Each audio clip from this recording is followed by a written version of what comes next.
Message à caractère informatique. Message à caractère informatique. Bonjour et bienvenue dans ce nouvel épisode de Message à caractère informatique, 75e épisode, épisode numéro 74. Nous sommes le 29 juin 2022 et aujourd'hui je suis accompagné de gens merveilleux tels que Arnaud Lefebvre. Bonjour Arnaud, qui es-tu et que fais-tu dans la vie ? Salut tout le monde. Et bah à Clever, je suis développeur à Clever Cloud et je m'occupe également d'une partie de l'infra au sein de la boîte, quoi. Et parfois tu racks des serveurs dans des baies, mais on aura l'occasion d'en parler. Oui. Nous sommes également en présence de Manuel Luzzaretta. Bonjour Manuel, qui es-tu, que fais-tu dans la vie ? Bonjour à tous. Et donc moi, Clever, je fais un peu d'ops, un peu d'infra et j'apprends beaucoup. Et parfois, il ramène du Saint-Nectaire, et ça, c'est, je pense, le meilleur recrutement qu'on ait fait. Et enfin, nous avons l'honneur de recevoir Sylvain Wallaise. J'ai oublié de te demander comment on prononçait ton nom, Sylvain. Bonjour Sylvain, est-ce que tu peux me dire si j'ai bien prononcé ton nom et me dire voilà, comment tu vas. Bonjour, alors non. Mais c'est pas grave. Voilà, la prononciation officielle dans la famille c'est Valaise, mais selon la région de France où dans le nord ça sera Walais, dans le sud ça sera Valès, donc je suis habitué à peu près à toutes les prononciations, il n'y a pas de souci. Ça marche. Voilà. Donc moi je travaille chez Elastic, ça fait bientôt 6 ans que j'y suis. J'ai passé 4 ans dans l'équipe cloud où on héberge aujourd'hui pas loin, je crois, de 100 000 clusters Elasticsearch. Donc c'est gros, quoi. Et depuis 2 ans, j'ai bougé dans une équipe plus petite, ça me convenait mieux, qui s'occupe des drivers, donc les librairies clients, où je m'occupe en particulier d'une réécriture totale du client Java, une nouvelle version, et aussi du client Rust, pour lequel j'ai un peu moins de temps en ce moment, mais j'espère pouvoir y revenir plus intensément dans les mois qui viennent. Voilà. Et avant ça, j'ai une longue histoire dans l'informatique, puisque j'ai plus de 30 ans de métier. J'ai été chez OVH, j'ai monté ou été employé dans un certain nombre de startups. Voilà, j'ai fait plein de trucs. Alors, j'ai 2 questions trolls pour toi. La première, tu travailles chez Elastic, prouve-le, liste tous les produits d'Elastic. Je peux te citer Elasticsearch, Kibana, Bit, c'est les bons mots-clés, voilà, etc. Voilà. Non mais très bien, c'était pour c'était pour la blague, et je crois que j'avais une deuxième question mais que j'ai oubliée parce que j'étais trop occupé à faire des blagues. Non mais voilà.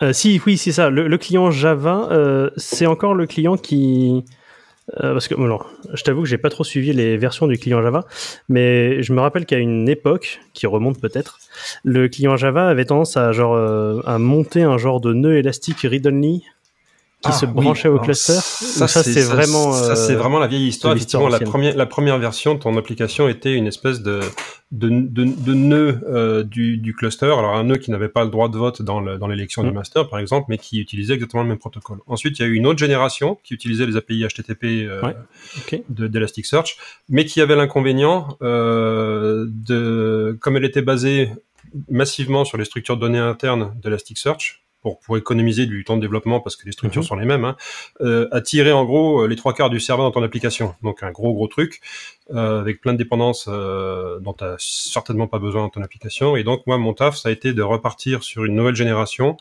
où on repart de zéro en fait avec un client Java qui est totalement indépendant. Et surtout, la nouveauté, c'est que c'est du code qui est généré à 99 et le chiffre est le vrai chiffre 99%. Okay. Tout en restant extrêmement idiomatique Java, facile à utiliser, ergonomique, etc. Donc c'était un challenge intéressant de repartir from scratch pour ce truc-là. Et alors, est-ce que vous avez demandé à Copilot de le faire ? Il n'y avait pas Copilot quand on a commencé, je crois bien. C'est vrai que c'est récent ce truc. Oui, juste sur la partie génération, en fait, on a un modèle d'API et on génère du code à partir de ça pour les 8 langages qu'on a. Je crois que c'est 8. Voilà. Et du coup, vous le faites pour le Rust aussi, j'imagine ? Oui, pour le Rust, on le fait pour Go, on le fait pour Ruby, pour Python, pour PHP, pour JavaScript, TypeScript, Perl aussi, et puis C#. Voilà. Okay. Je crois que j'ai tout dit là. Ouais. Une petite question pour le client Java. Vous êtes parti du coup sur quelle version de Java ? Enfin, est-ce qu'il y a une version minimum, genre la 8 ou... Alors là, moi je pleure. Je pleure parce que on est obligé de rester en Java 8. Alors, même pas de Java 11, ouais, okay, non, c'est le minimum, non, c'est Java 8. Java 8, et Java 8 parce que, alors, quand tu t'adresses à des enterprise développeurs, il faut savoir que la migration des versions de Java est extrêmement lente. Et quand avec l'introduction de Java 9, il y a eu un certain nombre de changements incompatibles ou qui pouvaient poser problème avec Java 8, il y a beaucoup d'entreprises qui ont dit oulololololo, surtout on ne touche à rien. Et ça a provoqué un effet très négatif, c'est que les éditeurs de machines virtuelles Java ont dit ah bah il y a une demande, donc on va supporter la version 8 sur le très long terme. C'est-à-dire qu'aujourd'hui, on sait que Java 8 va être supporté au moins jusqu'en 2030. Donc il y a un frein à la migration qui est très important. Et exemple très récent que j'ai vu passer, c'est LinkedIn qui a sorti un blog post il y a pas longtemps disant on va vous expliquer comment on a migré notre infrastructure de Java 8 à Java 11. Ah, et on est à Java 17 ou 18 maintenant. Là. Donc voilà, donc on reste à Java 8. Par contre, tout le code que j'ai à côté, qui lui est le générateur de code, etc. Là, par contre, je me fais plaisir parce que on n'a pas de contraintes de déploiement chez des clients. Et là, c'est du Java 18. Là. Ok, d'accord. Ouais, après, c'est logique. Hein. Ouais, c'est con, mais c'est comme ça. Alors, on prévoit dans le futur d'avoir des modules optionnels qui seront Java 11 ou 17 only. Mais pour l'instant, c'est Java 8. Ça marche. Eh bien, enfin, de toute façon, on reste dans le même thème, mais je vous propose qu'on attaque directement le premier lien. Parce que ça tombe bien, apparemment, il y a une nouvelle release d'Elasticsearch. Enfin, d'Elastic, oui, pardon. De la suite Elastic, la Elasticstack, donc, qui est sortie le 28 juin, il n'y a pas longtemps. La version 8.3. Alors, c'est une release mineure, hein, si on prend majeur, mineur, patch, mais les releases mineures chez Elastic qui ont lieu en gros toutes les 6 à 8 semaines, il y a tellement de choses dedans que c'est pas du majeur parce qu'il n'y a pas de rupture de compatibilité, mais il y a souvent beaucoup de fonctionnalités. Alors, je vais pas faire un inventaire de tout ce qu'il y a là-dedans. Moi, j'ai retenu quelques petites choses intéressantes. C'est sur Elasticsearch lui-même. Dans une version précédente, la version 7, on avait commencé à introduire ce qu'on appelait les searchable snapshots, c'est-à-dire que les sauvegardes d'Elasticsearch devenaient des choses sur lesquelles on pouvait faire des recherches. Hein, et là, cette chose-là a été étendue. En gros, les snapshots d'Elasticsearch qui ont été créés depuis la version 5, donc là, ça remonte à 2016, on peut les utiliser comme source, maintenant, comme source de données froides, entre guillemets, dans Elasticsearch jusqu'à la version 8.3. Ce qui veut dire qu'en gros, on peut avoir des entrepôts de données d'index élastique qui sont très anciens, qui bougent plus, qui ont été créés il y a longtemps, et toujours les utiliser comme source de données dans Elasticsearch à partir de la 8.3. Donc ça, ça fait partie d'une tendance, on va dire, actuelle, qui est l'évolution des bases de données d'une manière générale vers un modèle serverless où, enfin, en gros, on sépare le compute et le storage, qui est très intéressant et qui est surtout, on va dire, imposé ou suggéré par l'indexation des logs, où il y a des volumes de données qui sont considérables, et souvent les données anciennes, on les consulte peu fréquemment, mais il faut qu'elles soient là. Donc ça fait partie de cette tendance. Juste pour ceux qui sont un peu moins peut-être à l'aise avec le searchable snapshot, dans l'exemple en général, c'est que tu envoies tes backups sur un S3 oui, peut-être, ou un autre backend, et en fait, du coup, tu peux chercher directement tout à fait. Des données qui sont dans le S3, donc en distant en fait. Oui, tout à fait. Donc le snapshot, pourquoi ça s'appelle snapshot? Parce que c'est des backups en fait. Initialement, c'était la fonction de backup d'Elasticsearch qui stocke les index sur S3, et dans une version 7. Je sais plus combien, on les a rendus cherchables, searchable. Donc c'est-à-dire que plutôt que de devoir les remonter sur du stockage normal pour pouvoir aller lire ce qui était dedans, on a dit vous pouvez directement aller faire des recherches sur les sauvegardes sur S3. Donc là maintenant on l'a étendu jusqu'aux index dans les formats anciens jusqu'à la version 5. En fait, ça a été automatisé parce qu'au final, l'Elastic continue de remonter en local plus ou moins la donnée. Et... Ah oui, c'est intégralement automatisé. Donc en fait, c'est automatisé. Ouais. C'est une fonctionnalité en fait qu'on peut recréer, qui est disponible d'ailleurs que dans la licence la plus élevée d'Elastic, si je dis pas de bêtises. Oui, ou sur Elastic Cloud. Ou Elastic Cloud, ok. Ouais. Intéressant. Donc ça fait pas partie de la licence basique qui est gratuite. Oui. Mais c'est effectivement la licence commerciale. Par contre, comme tous les produits Elastic, ils sont disponibles sur Elastic Cloud.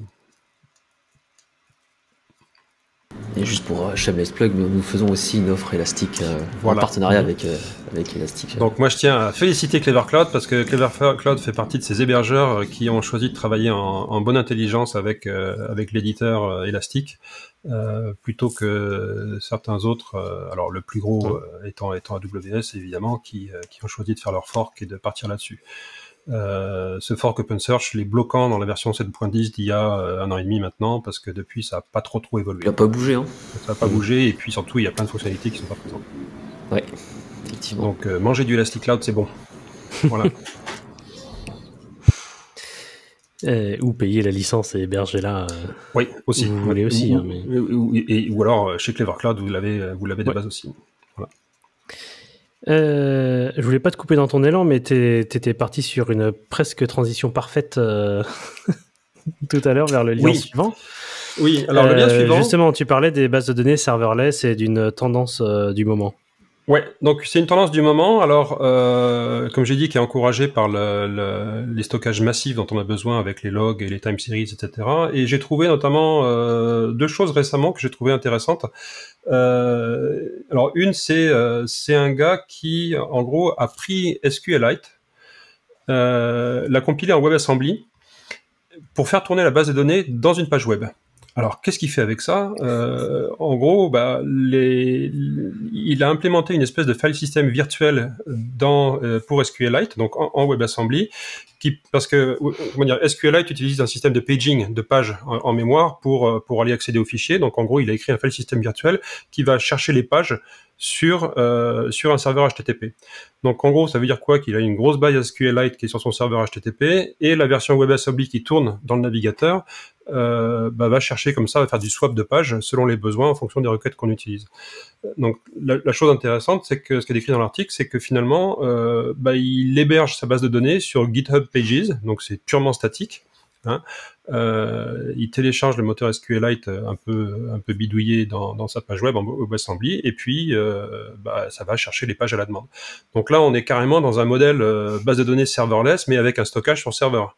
Hein, donc le compute cette fois-ci là il est dans le navigateur et le storage il est sur un serveur web. Donc c'est quand même assez rigolo. Alors l'inconvénient de cette approche c'est que la base de données elle est statique, on n'a pas de mise à jour temps réel, mais malgré tout ça correspond à un certain nombre de use cases qui sont assez fréquents. Et le deuxième lien que j'ai mis qui est en rapport, alors c'est un retour d'expérience qui est dans un thread sur Hacker News où un gars explique que ils avaient dans sa boîte, il explique que c'était en 2016, fait un foreign data wrapper pour Postgre, donc en gros les sources de données externes pour Postgres, basées sur là aussi en gros basé sur des appels HTTP qui derrière déclenchaient une lambda. Et la lambda allait chercher sur S3 une base de données SQLite, exécutait la query et renvoyer le résultat au foreign data wrapper dans Postgre. Alors, l'intérêt de ce truc-là, vous pouvez dire, c'est un peu... Il y a un côté très camoulox. Voilà, c'est un côté très camoulox, il y a beaucoup de choses là-dedans, mais l'intérêt, c'est qu'ils avaient des centaines de terras, voire même des pétaoctets de données stockées dans des petites bases SQLite sur S3. Et ils ont construit comme ça une espèce de data warehouse qui gère des volumes de données gigantesques sur Postgre, mais où finalement les nécessités, les besoins en compute sont très faibles, puisque la base Postgre, elle va juste aller charger les données à la demande via des API HTTP. Donc ça fait partie de cette tendance actuelle qu'on retrouve aussi dans d'autres produits type QuickWit. Donc là, c'est des gens qui disent on veut refaire Elasticsearch. Ce qui est bien en un sens parce que ça veut dire qu'Elasticsearch est la référence, mais il y a du boulot, donc il est écrit intégralement en Rust. Donc là, c'est un truc qui m'intéresse parce que c'est en Rust. Et qui eux sont partis de base sur un stockage complet des index sur S3. Il n'y a pas de stockage local sur disque, donc ils sont complètement une séparation complète entre le compute et le storage. Voilà, donc ça fait partie un peu de cette mouvance, cette tendance actuelle que je trouve très intéressante. Et côté Elastic, donc on a parlé des Search Enable Snapshot, on travaille en interne aussi pour pousser un peu ce truc-là pour arriver à des modèles similaires, une séparation complète du storage et du compute. Voilà. Ok. Ça me rappelle un petit peu aussi ce que fait Warp 10 finalement dans la partie clustering. Où on a, alors pour le coup, c'est un gros HBase, mais potentiellement on pourrait avoir un S3-like derrière finalement. Quasiment en fait, théoriquement, c'est plutôt le HDFS en fait qui est en dessous, donc le file system distribué, qui lui, je crois, est capable de stocker de la donnée sur S3. Oui, dans offload si besoin, etc. Ouais. Après, les données plus froides. Entre il est capable de le faire et ça marche, je crois qu'il y a une grande différence, pour tout à fait honnête. Oui, parce que la complexité de cette approche, en fait, c'est d'avoir des structures d'index, on va dire, très minimalistes, qui sont celles qu'on va remonter, entre guillemets, côté serveur, et éventuellement conserver en cache, en RAM, et qui nous permettent de savoir exactement où aller chercher la donnée, de façon à avoir, on va dire, un swap des échanges de données qui sont vraiment minimaux, mais aussi avec une taille d'index à remonter qui soit elle aussi minimale. Donc c'est là qu'il y a un challenge technique. Même si on dit que HDFS peut être stocké sur S3, ça fait pas de vous. Complètement. Moi je l'ai pas testé, mais oui, on a des personnes chez nous qui avaient, qui manageaient du HDFS avant, et je crois qu'ils avaient testé l'option et ça se passait pas très bien. Mais après c'était il y a quelques années, peut-être que ça a évolué, mais en tout cas ça se passait pas très bien. Bon, après c'est un sujet complexe. Mais en tout cas, l'article sur la DB SQLite dans la page GitHub, il commence quand même par I was writing a tiny website. Là, tu dis, comme ça en fait. Qu'est-ce qui s'est passé? Voilà, donc ça on tombe dans le yak shaving ultime où le gars il écrivait un petit website statique, il s'est dit tiens je vais rajouter une fonction de recherche et puis il termine en écrivant un SQLite serverless quoi. C'est ça, pour stocker apparemment un peu des analytics sur des trucs comme ça je crois. Parce qu'il voulait des statistiques sur le contenu sponsorisé sur YouTube, etc. Et en parlant d'analytics, ça fait une transition toute trouvée vers le lien suivant, qui est toujours proposé par Sylvain d'ailleurs. T'as été un champion de la transition, dis donc là, c'est fantastique ça. Ça se travaille. C'est une compétence qui s'acquiert après des années de podcast. Ouais, donc les analytiques d'indexation de log, on passe à Google Analytics, où la CNIL a récemment déclaré que c'était illégal parce qu'il y avait du transfert de données personnelles vers les États-Unis. Et bon, par contre, il y a beaucoup de gens pour être complet, on l'a déjà dit dans d'autres épisodes, mais c'est illégal parce qu'ils ont demandé à Google d'assurer que les données restent en France, et Google a fini par répondre alors non, on ne sait pas faire. Genre, dans l'état actuel de Google Analytics, on n'est pas capable de ne pas envoyer les données aux États-Unis. Et donc, la CNIL a fait c'est illégal dans l'état actuel de Google Analytics. Mais bon, il y en a pas mal de gens qui en ont profité pour sauter aussi sur le marché. Enfin, nous, on est en train de proposer du Matomo. Il y a encore 2-3 petits détails techniques à régler. Mais voilà, proposer du Matomo pour remplacer ça chez nos clients, par exemple, qui le voudraient. Voilà, donc l'article... alors, déjà, chose rigolote, c'est un article qui est publié sur le site latribune.fr, donc il est derrière un paywall. Par contre, si vous utilisez Firefox, vous cliquez sur le petit bouton Mode Reader en haut dans la barre d'adresse, et l'intégralité de l'article apparaît comme par magie, parce que le paywall, en fait, il se contente juste de masquer une partie de la page. Donc c'est rigolo. Donc l'article en gros décrit un développeur qui a déposé une plainte auprès de la CNIL parce que plein de sites médias continuent à utiliser Google Analytics. Il y a peu de gens qui ont bougé. Et la petite chose rigolote, c'est qu'il dépose une plainte contre les 42 plus gros sites médias en France. Alors 42 chez les geeks, on aime bien ça, alors qu'en fait on en a identifié plus de 300 qui continuent à le faire, mais lui il s'est dit tiens ça va être rigolo, on va mettre 42. Voilà. Je pense que s'il y en avait eu 1337, ça aurait été aussi bien, mais il y en avait que 300. Donc voilà, c'est à suivre. Qu'est-ce que la CNIL va faire maintenant qu'il y a des dépôts de plainte effectifs, c'est-à-dire qu'on n'est plus seulement dans une déclaration de la CNIL qui déclare la non-conformité de Google Analytics, mais maintenant il y a une plainte effective. Donc on va voir si ces médias vont bouger, s'il va y avoir une jurisprudence qui va s'appliquer et comment ça va se propager, se dérouler. Le développeur en question d'ailleurs s'appelle David Libaud. Et je suis en train de parcourir un peu son blog. Le nom me disait vaguement quelque chose, mais voilà, je voyais pas plus que ça. C'est quelqu'un qui parle beaucoup d'informatique et de liberté et de politique. Par exemple, son dernier article s'intitule « Aucun député élu en 2022 n'a de compte Twitter accessible ». Par accessible, je ne sais pas s'il entend l'accessibilité. Si, c'est ça. L'accessibilité pour les personnes, par exemple, malvoyantes, non-voyantes, etc. Donc ça veut dire quoi? Ça veut dire qu'ils mettent pas de texte alternatif pour les images, en gros, c'est ça? Par exemple, globalement, oui. Tu sais qu'ils parlent avec des emojis pour certaines choses, ce genre de... Voilà, quoi. Donc voilà, globalement, il se pose des questions politiques et en général, il y répond avec de la tech.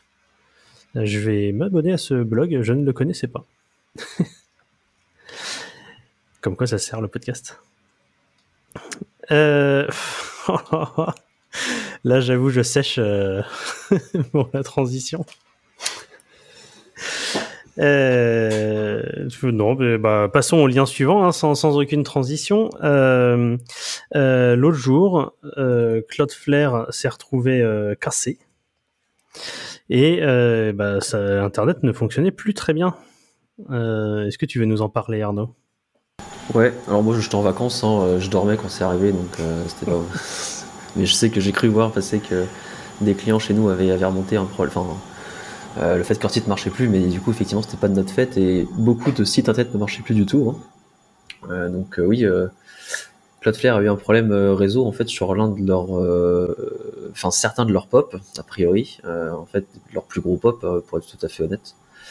Et on va le dire, c'était BGP, hein, encore une fois, donc en fait ils ont globalement retravaillé leur stack réseau à travers leurs différents points de présence.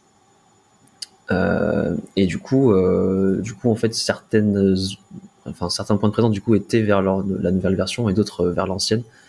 Et malheureusement en fait durant leur test ils ont utilisé seulement un ancien modèle de point de présence pour faire les tests de ce que je me rappelle de l'article.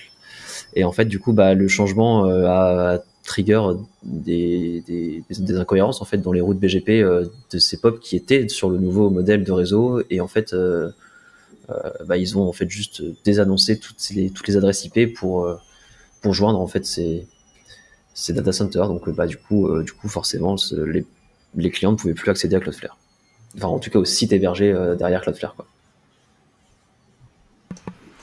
Ouais, globalement un temps total d'1 heure à peu près de down. Alors 1 heure on peut dire ça va sur l'année. Globalement Cloudflare l'année dernière ils ont eu un incident aussi, mais pareil, ça n'avait pas duré des masses de temps non plus. Mais effectivement, 1 heure quand finalement ton business est de faire passer quasiment tout Internet par ton réseau interne. Parce que pour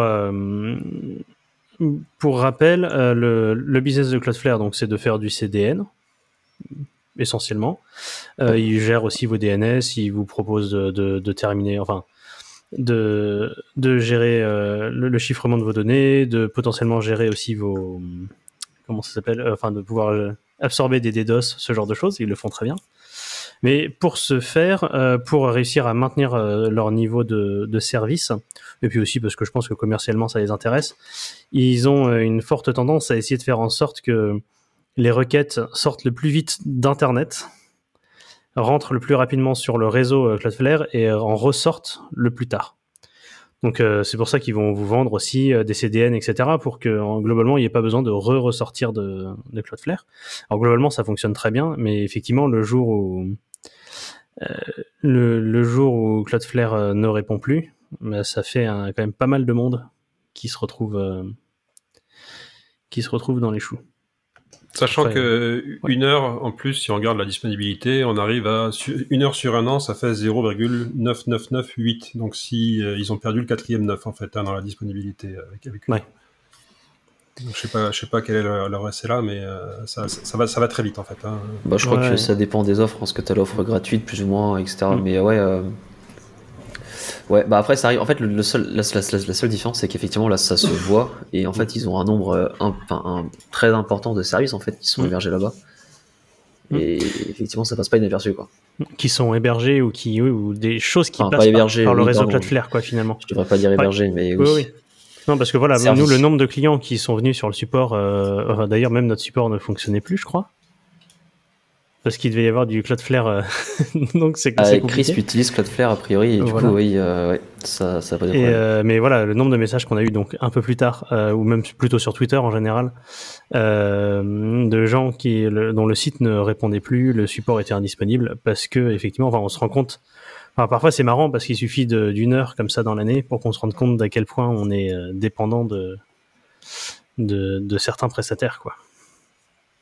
Voilà, et donc comme souvent, pour les grosses pannes, si c'est pas DNS, c'est BGP. Voilà, là c'était BGP. Exactement. Exactement.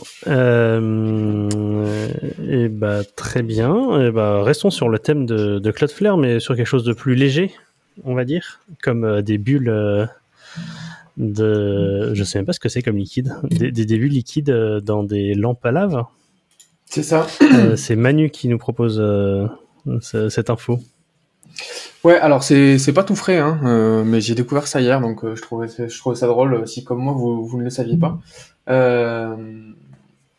En fait, Cloudflare utilisait en tout cas, je sais pas si c'est toujours le cas, mais utilisait en tout cas des lampes à lave pour pouvoir générer les sites qui permettent de créer des nombres aléatoires. Donc en gros, dans l'idée, ce qu'il faut savoir, c'est que c'est assez compliqué, voire même c'est pas possible de créer un nombre complètement aléatoire sans avoir du bruit en entrée. De créer un nombre aléatoire, une machine ne peut pas créer un nombre aléatoire si elle n'a pas du bruit en entrée. Donc dans l'idée, ce qui est possible de faire, c'est de créer un nombre pseudo-aléatoire à partir d'un site d'entrée. Et du coup, le bruit qui est en entrée, généralement sur votre machine, ça va être les drivers, ça va être certains composants physiques, mais en gros, physiquement, à la base, on a besoin d'avoir quelque chose qui ressemble à l'aléatoire pour pouvoir générer un nombre aléatoire. Ce que fait Cloudflare, du coup, c'est qu'ils utilisent, pour le coup, des lampes à lave. Donc en fait, ils ont une myriade de lampes à lave, un mur complet, avec une caméra devant, et cette caméra, elle va prendre régulièrement des photos, et les points, du coup, des petites bulles de lave qu'il va y avoir sur la photo vont être dispersés de manière aléatoire. Et à partir de cette photo-là, ils vont pouvoir ensuite générer des sites qui sont utilisés pour générer un nombre aléatoire, qui sont ensuite utilisés pour créer les clés cryptographiques qui permettent de générer les certificats SSL. TLS, pardon. Voilà, donc c'est assez rigolo. On en revient toujours au fait que pour de l'aléatoire, on a besoin d'aller récupérer des informations qui sont dans l'environnement et on peut pas le générer directement à partir de... Là, l'un des arguments en plus, c'est que la lampe à lave, a priori, est aléatoire. Enfin, le mouvement, en fait, est aléatoire et ne se reproduit pas deux fois exactement à l'identique. Ou alors peut-être sur une très grosse période de temps, je sais pas. Mais en tout cas, c'est ce qu'ils annoncent et ça leur permet justement d'avoir du vrai aléatoire en entrée. Donc c'est encore plus que du bruit à droite à gauche en fait. Là on est vraiment sur l'aléatoire pur, quoi. Ouais, pour récupérer dans l'environnement. Pardon. C'est ça, parce qu'en fait, il y a plusieurs façons de le générer. En fait, l'aléatoire, donc il y a le bruit qui peut passer sur une machine, mais souvent ça va être les connexions, les paquets, etc. Et on va générer des choses à partir de ça. Mais potentiellement, si on s'arrange pour faire toujours exactement les mêmes requêtes des millions de fois sur un serveur, potentiellement, on peut s'assurer de à quoi va ressembler l'aléatoire si le bruit est finalement toujours le même. Et voilà. Et donc ouais, là c'est marrant en fait ce mur de lampes à lave, mais il y a aussi des gens qui génèrent des nombres aléatoires. Il y a des services à partir de ballons météo par exemple. Ouais, ce que j'allais dire, c'est qu'on pourrait utiliser aussi une webcam pointée sur à peu près n'importe quel phénomène environnemental. Je pensais à les nuages, les vagues sur la mer, des choses comme ça. Enfin, il y a plein de sources finalement de choses absolument non prédictibles dans la nature ou sur lesquelles on pourrait pointer une webcam. Là, les lavalampes, c'est bien geek, c'est bien rigolo, quoi. Ça, c'est ça. C'est assez drôle. Mais oui, faites le test chez vous. Lancez une machine virtuelle sur votre PC et essayez d'aller directement générer une grosse clé pour du TLS, etc. Enfin voilà, un gros nombre aléatoire. Mais en fait, vous allez voir que ça va prendre du temps parce que si vous n'avez pas branché ni sur du réseau ni sur quoi que ce soit votre machine virtuelle, enfin le système, ben en fait il a un générateur de nombres aléatoires qui se base sur le bruit, sur les choses qui passent justement, sur l'activité, qui va pas se remplir en fait. Parce que globalement, ça, on remplit un fichier et puis ensuite on vient piocher dedans quand on a besoin de nombres aléatoires. Besoin de générer de l'entropie. C'est ça. Ça me fait penser d'ailleurs que quand on génère une clé RSA sur petit, si je dis pas de bêtises, à un moment donné, la GUI nous demande d'aller ouvrir une page internet, d'aller bouger un petit peu pour pouvoir générer du bruit justement. De bouger et générer souris, le plus de bruit possible, donc le oui. plus d'entreprises possible. Ouais, je suis aussi tombé là-dessus, pas que sur PuTTY d'ailleurs sur Windows, même sur du Linux, des trucs qui disaient bougez votre souris, faites des choses pour que j'ai de la donnée pour générer la clé, quoi. Voilà. Et donc il y a d'autres gens qui ont fait des tests là-dessus. Alors, en fait, le fait d'arriver à générer des nombres qui sont vraiment full aléatoires, c'est une problématique qui est assez difficile à résoudre et qui intéresse beaucoup les cryptographes. Et du coup, il y a un gars en Italie qui s'est dit, tiens, mais pourquoi j'essaierais pas de générer moi aussi de nombres aléatoires à partir de bananes? Donc c'est assez rigolo, vous avez les liens dans les notes de l'émission. Vous verrez que, en gros, ce qu'il fait lui, c'est que, sachant qu'une banane contient pas mal de potassium, dont une bonne partie de potassium qui est radioactif. Donc maintenant que la prochaine fois que vous mangerez une banane, vous saurez qu'elle est radioactive. Dans l'idée, en fait, il va essayer de détecter justement les isotopes radioactifs qui sont en fait qui vont générer justement des signaux qui sont complètement aléatoires et récupérer ces informations-là pour générer de l'entropie. Voilà. Donc c'est un mec qui s'amusait avec des bananes. Okay. C'est un délire. Pas mal. Et après, du coup, tu te retrouves à faire des petites tartes à la banane, je sais pas. C'est ça. J'avoue, une fois que tu as vérifié que les isotopes s'étaient bien dégradés. C'est ça. J'ai essayé d'aller caler une blague entre les bananes radioactives et le comment ça s'appelle?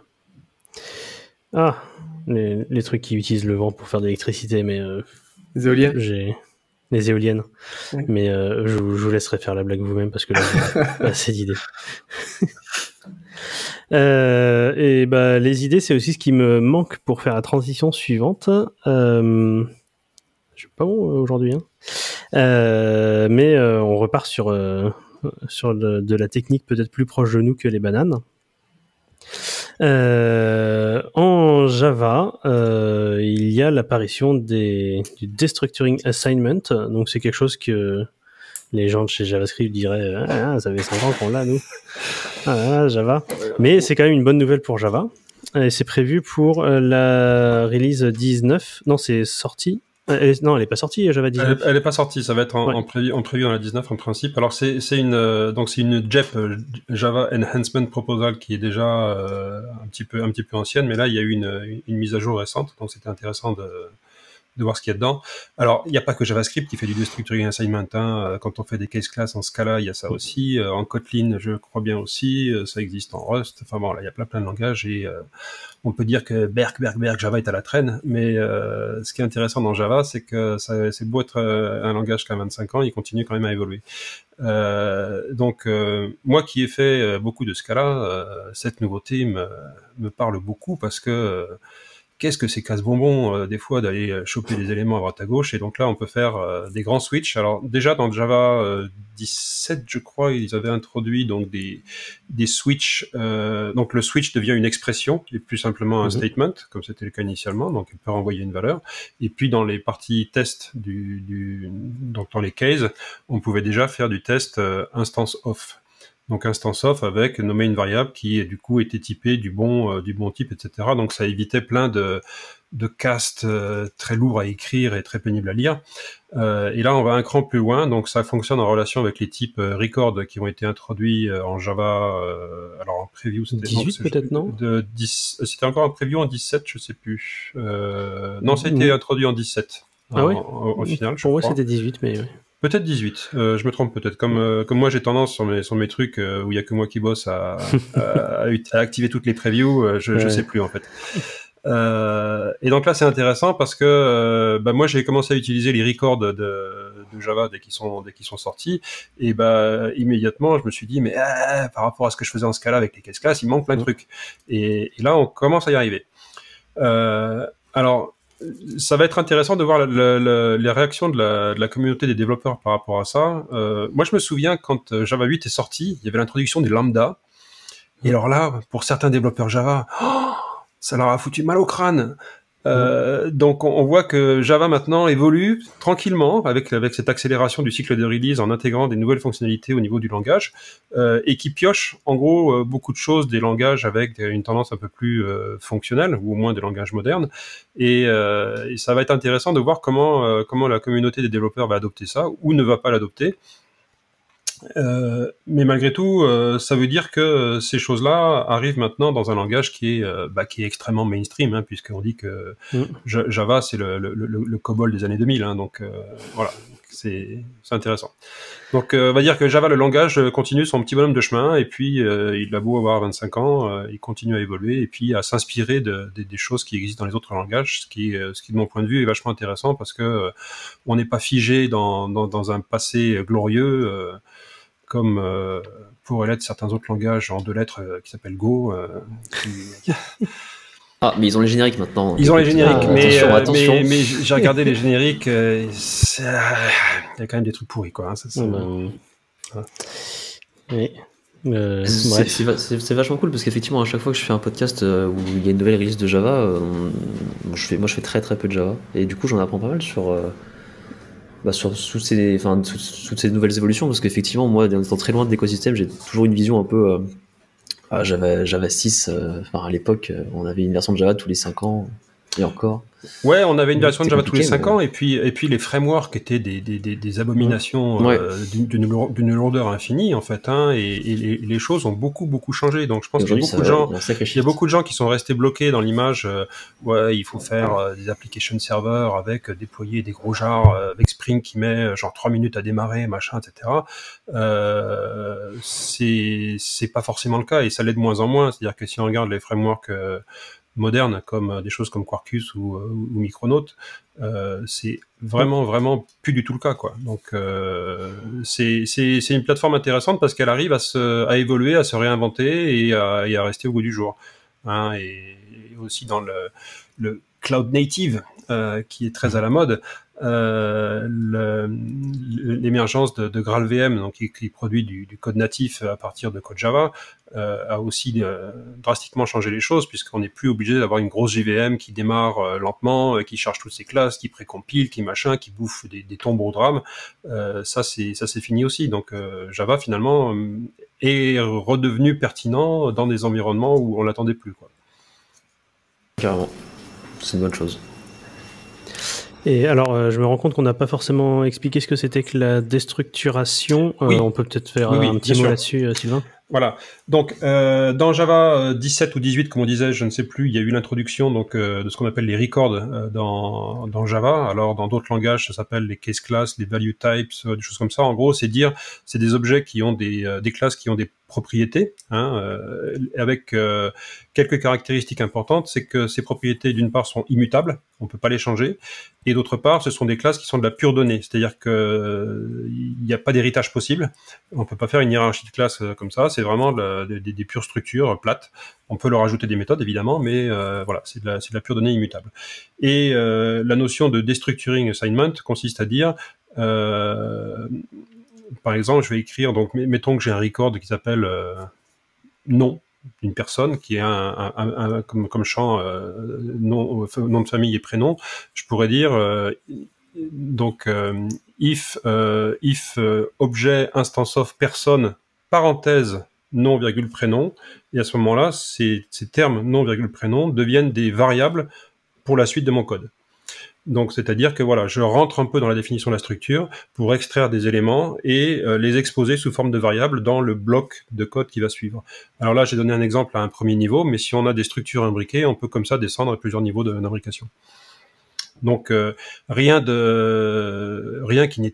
qui était impossible à faire avant, mais avant il fallait aller faire des tests, est-ce que c'est la bonne classe, ensuite je caste, je descends dans les champs, machin, etc. Là, ça simplifie l'écriture. Ça, c'est du sucre syntaxique, en fait, principalement. Complètement. C'est-à-dire que si on regarde au niveau du bytecode qui est généré derrière, il y a aucun changement au niveau de la JVM, c'est toujours le même bytecode, et si on regarde le bytecode, on va voir que il va dérouler finalement le code que j'ai expliqué là en 10 secondes, à faire le instance of, à faire des accesseurs successifs, etc. Ça, c'est du pur sucre syntaxique, mais qui simplifie l'écriture et améliore la lisibilité.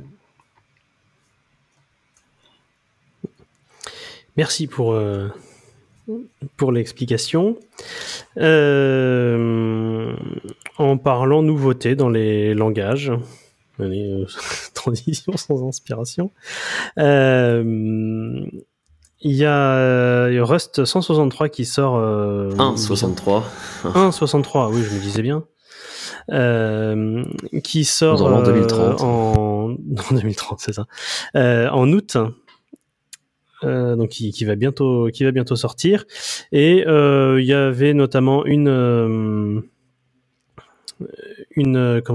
fonctionnalité assez intéressante dans ce qui va sortir. Alors potentiellement dans des épisodes ultérieurs, on aura l'occasion de parler des autres fonctionnalités quand elles seront sorties. Mais globalement, une fonctionnalité qui était pas mal attendue, qui était les scoped threads. Globalement, alors c'est là qu'il faut reparler de comment Rust gère la mémoire. Mais globalement, Rust a un concept qui s'appelle le borrowing, ou donc en français c'est l'emprunt. Globalement, quand on lance des threads, quand on fait ce genre de choses, on peut dire, enfin, un thread peut aller emprunter une variable, et tant que la variable a été empruntée et n'a pas été rendue, elle n'est pas utilisable dans un autre thread, ni même dans le thread qui a créé la variable. Donc vraiment, elle est passée, et ensuite le compilateur va vous interdire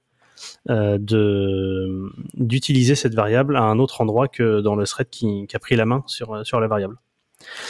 Et alors dans les threads, avant, c'était uniquement possible de faire du borrowing sur des variables plutôt avec des portées statiques, donc des portées un peu plus globales, pour faire simple. Et maintenant, on peut faire des threads de type scoped. Donc au lieu de faire un thread, on peut créer un scope autour de, créer un scope, et à l'intérieur de ce scope définir des variables de thread, etc., qui vont pouvoir justement emprunter des variables, notamment des variables mutables, parce que des variables immutables, on s'en fiche qu'elles soient, elles peuvent être utilisées plusieurs reprises, par plusieurs threads, mais à partir du moment où il y en a une qui est mutable, c'est là que ça commence à poser problème. Et donc, l'idée, c'est de pouvoir avoir des variables locales qui peuvent être empruntées et modifiées sur des threads, tant que, après, c'est les règles du borrowing qui existent, bien sûr. Mais donc maintenant, c'est possible avec des variables locales, et ça va rendre certains codes plus simples à écrire quand même en Rust. Parce que parfois, quand on commence à faire des threads, justement, le compilateur est très sympa et nous aide beaucoup, mais on se retrouve, malheureusement souvent à faire des box, donc des niveaux, à rajouter des niveaux d'indirection pour être capable justement de pouvoir partager entre guillemets de la mémoire. Et ce qui fait que parfois, on se retrouve à finalement faire des choses qui sont moins safe, parce qu'on va utiliser des structures qui nous permettent de faire des choses moins safe, et donc on va être moins protégé par justement le compilateur. Je sais pas si vous voulez réagir dessus. Ouais, c'est ça. Globalement, en fait, avant, tu devais imbriquer tes variables dans des choses, et parfois même tu devais mettre genre une mutex ou un truc comme ça, et là, ça sera plus le cas. Alors du coup, je sais pas, est-ce que c'est vraiment, là encore, par exemple, du sucre syntaxique, en fait, et en fait, c'est lui qui s'occupe de faire tout ça en fond, ou alors est-ce que c'est réellement quelque chose intégré, on va dire, au langage, et t'as pas d'overhead en fait qui arrive, quoi. Alors il y a pas d'overhead. En fait, c'est basé sur pourquoi des structures de thread, c'est-à-dire qu'il y a la notion de thread parent, thread fils, et les fils peuvent faire un borrow des données du thread parent, parce que justement les scope threads garantissent que le thread fils va se terminer avant de revenir au thread parent. Donc c'est ça qui finalement garantit qu'il n'y ait pas d'accès concurrent sur des données mutables. Et c'est ça qui facilite l'écriture. Alors ça génère rien au niveau du code. Par contre, c'est des choses supplémentaires au niveau du compilateur qui font qu'il va vérifier justement les durées de vie des thread fils et n'autoriser ça en fait que si le thread fils ne vit pas plus longtemps que son parent en fait. Est-ce qu'on va encore gagner 30 secondes de temps de compilation des projets Rust? Peut-être, mais c'est pour la bonne cause. Ouais, mais tu vas peut-être gagner, tu vas perdre un peu de temps de compile, peut-être, mais tu vas gagner en mémoire utilisée, peut-être, en utilisant moins de structure à droite à gauche. Bon, sur les trucs très. Ouais, alors, pas tant de mémoire petit, utilisée, mais mais- je pense surtout de la safety du code. Parce qu'effectivement, les box, dans des mutex, etc., parfois ça. Alors, c'est intéressant ce que tu dis sur les temps de compilation parce que pour la petite histoire, moi j'ai commencé ma carrière il y a longtemps dans le domaine du spatial où le langage de prédilection c'était le langage ADA. Donc ADA, ça prenait des plombes à compiler. Par contre, c'est un langage qui vérifie un nombre incalculable de trucs et en gros, si le compilateur était content, à part des erreurs de logique parce que tu as mis un inférieur à la place d'un inférieur ou égal, un truc comme ça, tu pouvais être à peu près sûr que ton code allait tourner. C'était d'ailleurs, il y a très peu de compilateurs validés pour les systèmes critiques, aussi bien transport, militaire, spatial, etc. On trouve deux langages qui sont l'ADA et le C globalement. Et donc moi j'ai appris finalement, j'ai été formé ou déformé très tôt dans ma carrière à cette approche-là, donc c'est pour ça que j'aime bien les langages typés et j'aime bien les compilations qui durent longtemps, mais il m'évite de me prendre la tête ensuite avec des plantages en prod. Hein, ça, et quand j'ai découvert Rust, j'ai fait mais c'est trop bien parce que finalement j'ai retrouvé ce plaisir du si ça compile ça marche que j'avais avec Ada au début de ma carrière. Donc pour moi, les temps de compilation, il y a beaucoup de gens qui râlent après ça, mais il faut considérer qu'en Rust, finalement, la distribution du temps sur les différentes tâches s'étale différemment. C'est-à-dire qu'on va passer plus de temps en amont à avoir un code qui compile, tout bêtement. Hein. Par contre, une fois que le code compile, tu peux le passer en prod, et puis là, tu peux dormir tranquille. Hein, et tu vas pas avoir des SMS au milieu de la nuit parce que le machin il a craché parce que undefined function.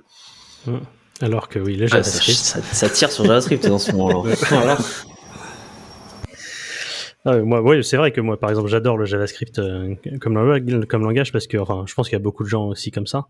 Parce que, en fait, t'écris ton truc, tu le testes, tu tournes, tu fais tes POC très très rapidement, mais effectivement, le jour où tu dois passer en prod, c'est un peu plus de temps. C'est, finalement, parfois, le temps de lancer tous tes linters JavaScript sur un gros projet, tes vérificateurs statiques, finalement, tu vois, ça rajoute des temps, alors pas de compilation, mais de vérification que fait de toute façon le compilateur Rust, quoi, finalement. C'est intéressant ce que tu dis parce que finalement les linters maintenant deviennent un substitut au compilateur finalement. Hein. C'est que le compilateur n'intervient pas pour préparer quelque chose, pour préparer un exécutable, mais les linters finalement sont la partie vérification statique du code des compilateurs Rust ou autres, mais que tu exécutes par-dessus le code. Donc il y a une espèce de split en fait des choses que fait un compilateur Rust, mais à travers finalement la machine JavaScript d'un côté et les linters de l'autre. Ouais. Oui, parce que même en Rust d'ailleurs, le compilateur Rust, quand on lance Cargo, qui est pas le compilateur lui-même, qui est le wrapper, qui est plus le wrapper gestionnaire de projet, on va dire. Il a l'option check qui est quand même beaucoup plus rapide et qui fait justement quasiment que du lint. Oui. Et qui fait que détecter les problèmes sans avoir à vraiment faire la compilation, le linkage, etc. Et qui rend la chose aussi beaucoup plus rapide, quoi. Effectivement, c'est bien d'exploser un peu le compilateur dans ces deux trucs. Et c'est assez marrant que finalement, en JavaScript, ces étapes se font, mais sans la partie compilation, au sens étymologique du terme, quoi. Tiens, d'ailleurs, on ne l'a pas mis dans la liste des liens, mais j'ai vu passer très récemment une proposition au niveau de ECMAScript pour ajouter des annotations de typage dans ECMAScript. On en avait parlé déjà, je crois, dans un podcast précédent, il me semble. Donc finalement, on y vient, quoi. Oui. C'est ça. Finalement, quand tu regardes la rise, parce que j'ai perdu le mot en français là tout de suite maintenant, de TypeScript. Ouais, l'augmentation, j'allais dire l'élévation, mais la place que prend TypeScript dans beaucoup de projets front, c'est quand même qu'il y a un besoin, quoi, finalement. Tout à fait, et puis même, tu vois, on voit aussi PHP qui a aussi fait ce switch-là, d'être très peu typé, on va dire, à Enforce aujourd'hui, dans les plus grosses... les plus gros projets aujourd'hui en PHP, en tout cas open source, essayent de servir un maximum des types, en tout cas de ce que j'en vois de l'extérieur. Python aussi, et puis Python aussi y est passé. Hein. Ah ouais, Python a toujours été assez typé. Oui. Je sais pas. C'est un troll ou j'ai du mal. Non, bah, enfin, je sais pas, pour moi, Python a quand même, enfin, je sais pas, avait l'air, enfin, de mémoire, ou c'est peut-être que je me suis mis au Python vraiment sur le tard et que du coup, j'ai pas vu ce qu'il y avait avant. C'est pas, enfin, le Python d'origine n'est pas plus typé que JavaScript. Hein, Ouais, ok, d'accord. Parce que pour le coup, c'est vraiment une techno que je maîtrise très très peu. Pour pas dire pas du tout. Faut juste savoir qu'il faut mettre des tabs à droite à gauche et c'est bon. C'est ça. Enfin, plus à gauche qu'à droite. Oui. Mais en parlant de Python, Manu voulait nous proposer un petit outil de l'épisode qui est écrit en Python, si je dis pas de bêtises. C'est ça. Et qui permet, il me semble, de regarder ce qui se passe sur le réseau. Ouais, c'est ça. En gros, c'est un petit outil qui s'appelle Picosnitch, qui permet d'avoir une analyse assez fine de quels sont les exécutables, quels sont les process qui discutent sur le réseau. Alors sur votre PC, ou ça peut être aussi installé sur un serveur.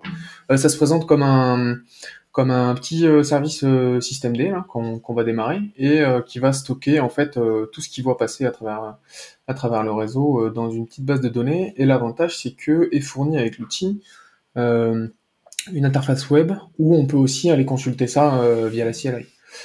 C'est pas mal. Je trouve que ça permet de voir un petit peu qui discute sur le réseau et s'il y a des trucs un peu bizarres, d'aller regarder comment ça se fait. Il y a un autre outil écrit en Rust qui s'appelle Bandwidth aussi, qui fait à peu près la même chose, mais qui a pas cette historisation. C'est pour ça que là je propose un peu le côté Picosnitch, notamment parce que ouais, ça permet de voir ce qui se passe en permanence et d'aller consulter un historique de comment ça discute sur le réseau. Donc voilà, je l'ai essayé un petit peu là. On voit bien que Chromium là est en train de pas mal discuter, notamment parce qu'on enregistre ce podcast. Mais il y a des trucs un peu bizarres que j'irai regarder un petit peu. J'ai l'impression que Picosnitch lui-même discute, je sais pas avec qui. Parce que j'ai envoie ses stats sur Amazon. Il y a moyen, faut que je regarde comment paramétrer cette partie-là, parce que effectivement j'ai un process Python 3.10 qui discute pas mal. Donc voilà pour le titre de l'épisode. Eh bien, merci. Juste pour avant que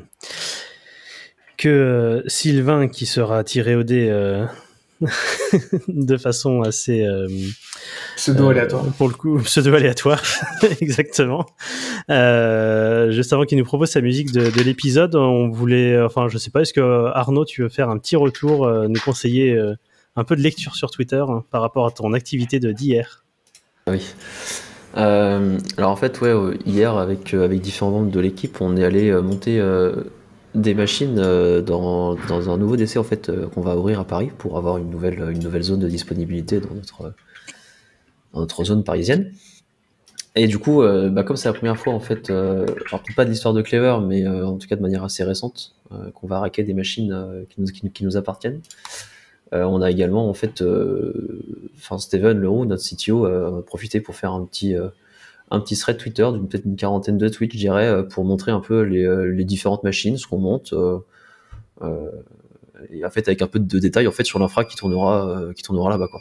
Donc c'est assez intéressant. Si vous connaissez pas trop, ou même si vous y connaissez un peu, vous aimez bien voir des belles images, il explique un peu tout et je trouve ça assez intéressant quoi.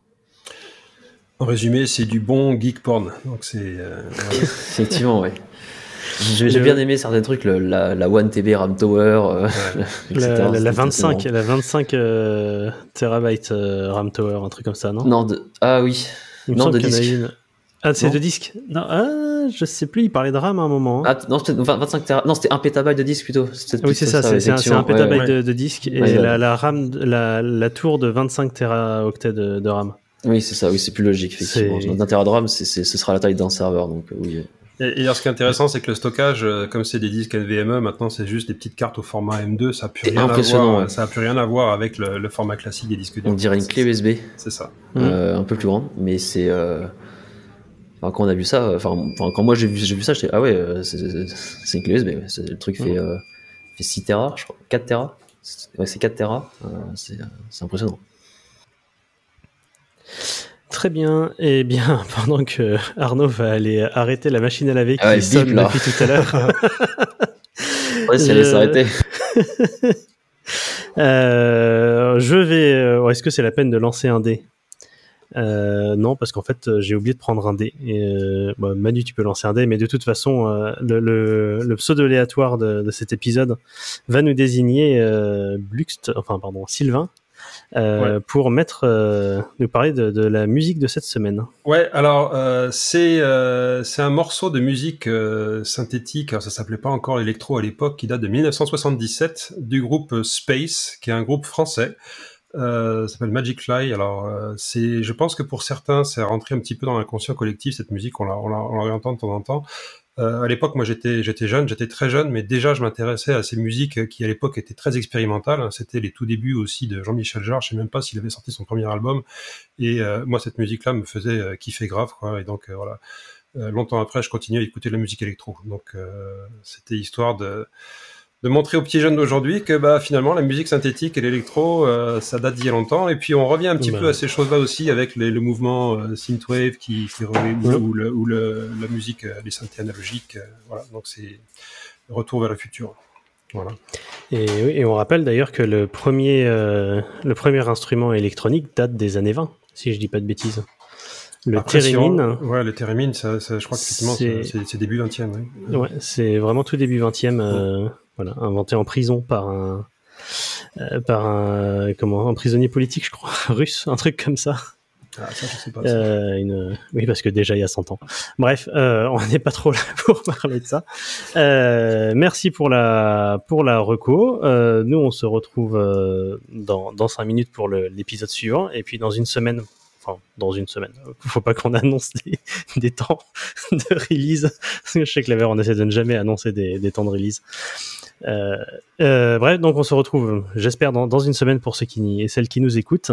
Et alors, où est-ce qu'on peut vous retrouver si on veut vous suivre sur différents réseaux sociaux? Arnaud Black Cube sur Twitter, j'imagine. C'est ça. Voilà, Sylvain, alors toi c'est Bluxt. Ouais, Bluxt. Alors ça, c'est il y a très longtemps, je cherchais un nom court pour faire mon nom de domaine, etc. Et puis, comme je suis un grand fan de la BD Valérian et Laureline, c'est le nom d'une planète dans cet univers vaste. J'ai choisi ça, quoi. Voilà. C'est vrai que si tu avais choisi un thème plutôt Doctor Who, t'aurais pu avoir un nom de domaine en Raxacoricophalapatorius, et là c'est un peu plus compliqué. Ouais. Tout à fait. Manu, est-ce que toi on peut te suivre ou est-ce que tu préfères rester anonyme? Non, moi je suis en lecture seule sur les réseaux sociaux, mais je suis pas un grand fan des réseaux sociaux en général, donc voilà. Donc on me retrouve en vrai, en Aveyron, si vous voulez venir. En Aveyron. J'ai pas dit, moi je suis à Toulouse, tiens, donc je suis pas très loin. On n'est pas très loin. Ouais.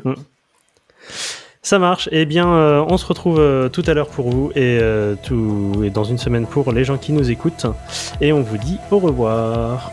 Salut. Au revoir. Merci. Salut.